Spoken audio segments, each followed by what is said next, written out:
Good morning students. आज आपका topic है मूल्यांकन की शिक्षण विधियाँ। मूल्यांकन जैसे मैंने आपको इससे पहले वाली कक्षा में पढ़ाया था कि मूल्यांकन क्या होता है। अब मूल्यांकन की अगर शिक्षण विधियाँ देखेंगे तो मूल्यांकन की शिक्षण विधियों में हम दो शब्द देखते हैं कि दो तरीके से मूल्यांकन होता है। एक मूल्यांकन होता है संरचनात्मक या रचनात्मक, संरचनात्मक या रचनात्मक, और एक होता है योगात्मक।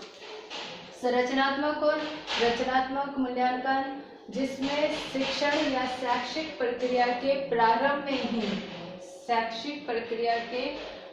में ही प्रारंभिक अवस्था में ही मूल्यांकन करके सुधार किया जाता है, उसको कहते हैं संरचनात्मक या रचनात्मक मूल्यांकन।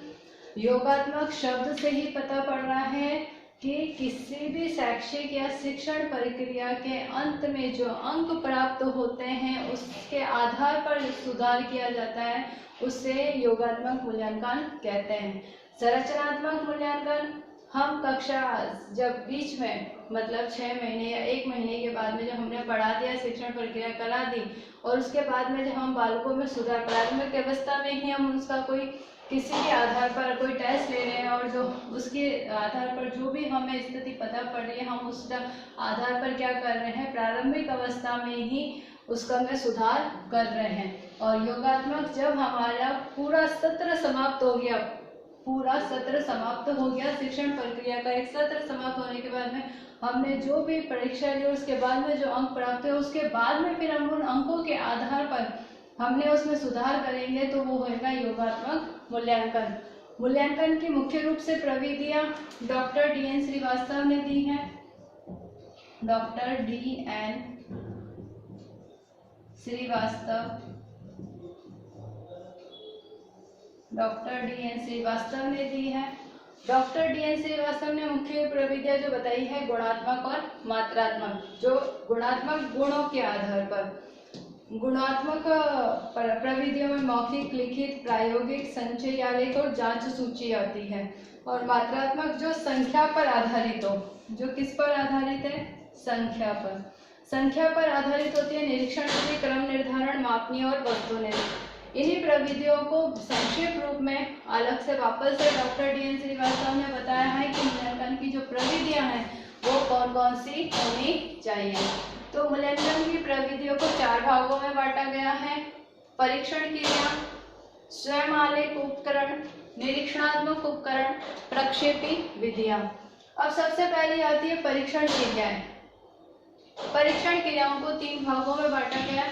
परीक्षण किसी परीक्षा के आधार पर या विद्यालयों में जो सामान्य विद्यालयों में जो भी परीक्षाएं ली जाती हैं, जो परीक्षण क्रियाएं की जाती है उसके आधार पर जो मूल्यांकन होता है उसको 3 भागों में बांटा गया है। लिखित, विद्यालयों में संभावित या सार्वभौमिक रूप से सभी विद्यालयों में लिखित परीक्षाओं के आधार पर जो जांच की जाती है उसे लिखित परीक्षा या लिखित मूल्यांकन कहते हैं। ये सभी विद्यालयों में और सभी स्तर पर होता है।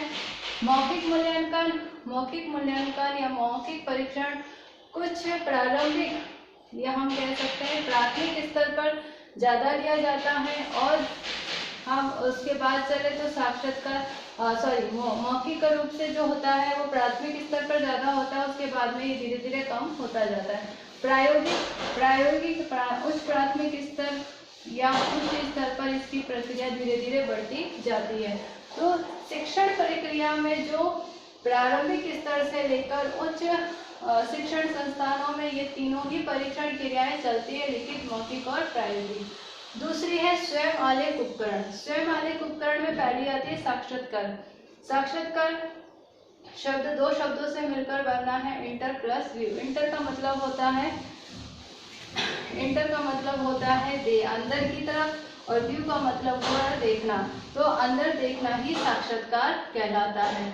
मतलब स्वयं अपने अंदर झांककर जब ये अपने अंदर की जितनी भी शिक्षण प्रक्रिया है, जितनी भी शिक्षण हमने लिया है, ग्रहण करा है, जितना ज्ञान ग्रहण करा है, हम उसको अपने स्वयं के अंदर जाकर उसका आकलन कर सकते हैं, उसका साक्षात्कार कर सकते हैं। फिर होती है प्रश्नावली जिसमें हम ये एक सबसे कम खर्चीली प्रविधि होती है और स्वयं के मत को जानने के लिए प्रश्नावली विधि का प्रयोग किया जाता है। अनुसंधान के क्षेत्र में भी काम में प्रयोग में ली जाती है, लेकिन और भी जगह इसका प्रयोग होता है। अनुसंधान के क्षेत्र में कम होता है क्योंकि अनुसंधानकर्ता को जगह पे जाना पड़ता है, इसलिए उस क्षेत्र में प्रश्नावली का प्रयोग कम करा जाता है। आंकड़ों के संग्रह के लिए प्रश्नावली का प्रयोग ज़्यादा से ज़्यादा करा जाता है। फिर होती है तीसरी जीवन इतिहास विधि, केस स्टडी, जिसको आपने सभी ने पढ़ा है कि बालक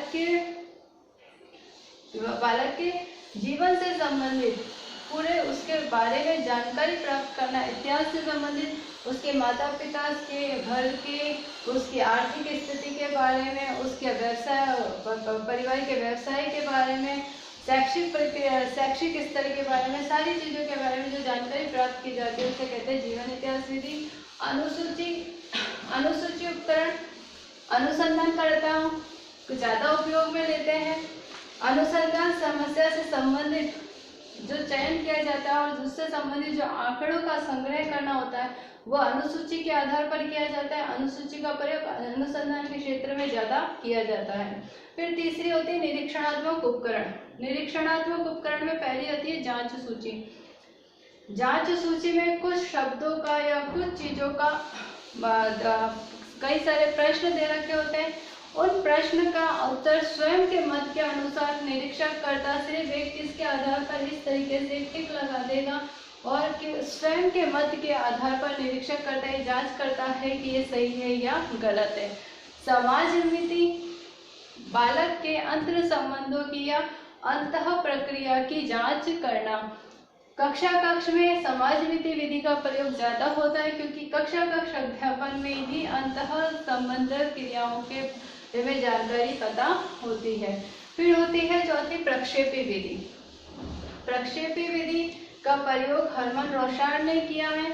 हरमन रौशार्ड शाही धब्बा परीक्षण दिया है।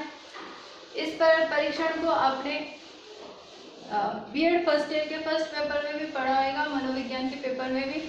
रौशार्ड शाही धब्बा जिसमें 10 कार्ड होते हैं, 5 काले सफेद रंग के होते हैं और 5 विभिन्न रंगों के होते हैं, जिनको देखकर बालक अपनी मतलब भावों को शब्दों के माध्यम से व्यक्त करता है। प्रसंगात्मक बोध परीक्षण। प्रसंगात्मक बोध परीक्षण इसमें 20 कार्ड होते हैं। 20 कार्ड में से 19 कार्ड जो काले सफेद और अस्पष्ट चित्रों के होते हैं और एक बिल्कुल सिंपल सादा कार्ड होता है। प्रसंगात्मक बोध परीक्षण में जो काले सफेद 19 कार्ड हैं, उन काले सफेद 19 कार्डों में अस्पष्ट चित्र दे रखे हैं। अस्पष्ट चित्रों को देखकर बालक उसके माध्यम से, उन चित्रों के माध्यम से कहानी का निर्माण करता है और अपने अचेतन शब्दों को अर्थपूर्ण ढंग से व्यक्त करता है। जो सादा कार्ड होता है उस सादे कार्ड को देखकर वो अपनी कल्पना के आधार पर कोई कहानी लिखता है। बालकों का बोध परीक्षण। बालकों के बोध परीक्षण में 10 कार्ड होते हैं। 10 कार्ड किसी जानवर से संबंधित होते हैं और उन जानवरों से संबंधित उन जानवरों के बारे में कोई कहानी छात्र को दिखाकर लिखाई जाती है। वाक्य पूर्ति परीक्षण। वाक्य पूर्ति परीक्षण जिसमें खाली शब्द होते हैं, मतलब डैश डैश करके हम कहते हैं ना वाक्य पूर्ति रिक्त स्थान पर, उस तरीके से बालक अपने भावों, अपनी मनोवृत्तियों के आधार पर उन वाक्यों की पूर्ति करता है। शब्द साहचर्य परीक्षण। इसमें 75 शब्दों की एक सूची बनाई गई थी। मनोवैज्ञानिक ने स्वयं को ही परिचय मानकर उस सूची को भरना स्टार्ट करा था। इसमें वाक्यांशों, वाक्यों, मुहावरों, लोकोक्तियों आदि के माध्यम से सूचियों का, शब्दों का निर्माण किया जाता है और बालकों की सहायता से बालक उसको शब्दों की पूर्ति अपने भावों के आधार पर करते हैं। तो मूल्यांकन की प्रविधियां कई सारी जितनी भी थी वो सारी मैंने आपको बता दी है। ये टॉपिक जो आपका है वो आपके कहीं ना कहीं किसी आपकी व्यवसाय परीक्षा से संबंधित भी है और आपके सेकेंड ईयर में है, आप आगे आके रीड देंगे, उसमें मूल्यांकन का टॉपिक भी है और प्रविधियां भी और आपके सिलेबस में भी ये पेपर में है। Doctor DN.